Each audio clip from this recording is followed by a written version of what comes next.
All right, Oreo getting a drink of water. And you'll notice that if you've been here before, the bench that used to be here, and that's Maeve. Hi, say hi, Maeve. Hi. She's helping me with the dogs and the video and told me that I can actually zoom, so that was cool. There used to be a bench here, it's now missing, but this big tree is not. This is a black willow, which is an amazing tree because it lives in a wet area. So all those branches you see above me, which are plenty,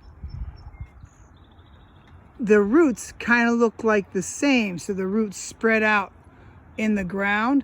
And the ground, when it's soft, all those roots that are very long can help it stay stable so it doesn't fall when it gets floody around here, which it does. And that was one of the reasons why I came here today, is because floods is one of the things that marshes help control. And I'm going to show you a little bit about what I mean by that in a second here. But before we get there, I want to zoom in, sorry for the speed, on a couple other plants that show up here. All these little plants turn into something called,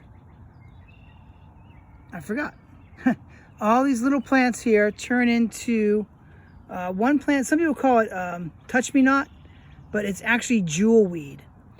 Jewelweed is a very tall plant, very common marsh plant, and they're little football-shaped, like this, little football-shaped seed pods. If you touch them, they explode and send seeds throughout. And you can see they do spread pretty quickly. And there you see the garlic mustard again. And some of the dogwood. It's a different kind of dogwood. That's the gray dogwood. So those are another couple other plants that are happening. And if you notice, you can see closely that some of the ground is pretty wet, which you'd expect in a marsh. But coming over this way, you can start seeing some large puddles. A couple days ago, it was quite rainy in State College in Penns Valley. And these little puddles not only are formed from the rain that comes, you can see the shininess behind it. I'm getting closer to it so you can see it. These little puddles come from partially the rain, but also any of the water that comes over the banks of the creek over there will sit here. And it's really beneficial to have all this water stopped and not moving. I want you to think about some reasons why that would be. As you probably know, water not only just carries water as it moves through our environment, but can also carry little rocks, can carry some pollution sometimes, but also often carries a lot of soil or sediment. And when water gets stopped in a marsh like Millbrook, it sits there, and then the sediment or the soil settles. It drops out. It doesn't flow down the stream and end up in the Chesapeake Bay or the Susquehanna.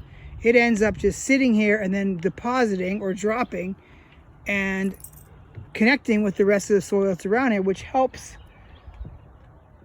retain water, which helps the flooding happening downstream. So you can see it's pretty shiny over here. There's quite a bit of water. And on the other side, there's a lot more water. So this is the marsh working.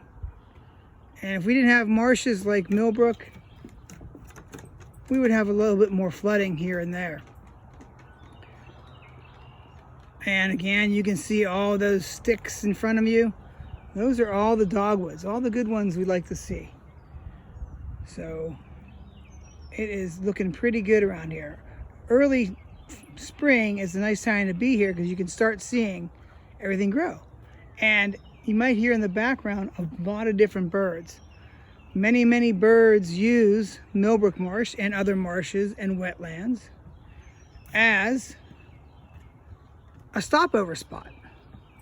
So almost like a hotel. So when they're flying south, they'll stop over here. From Canada, they'll stop here, then continue down south into Georgia maybe. And then the opposite, when they fly from Georgia, They can stop here, get some water, get some food. There goes Jackson. Water, shelter, air, and space. And they have plenty of it. And they can, after they fuel back up, they can move on. It's almost like a truck stop, or like a little hotel or a motel. And there's plenty of great habitat here for the birds to live in, and other things too. All right, we have an escapee. I'll be right back.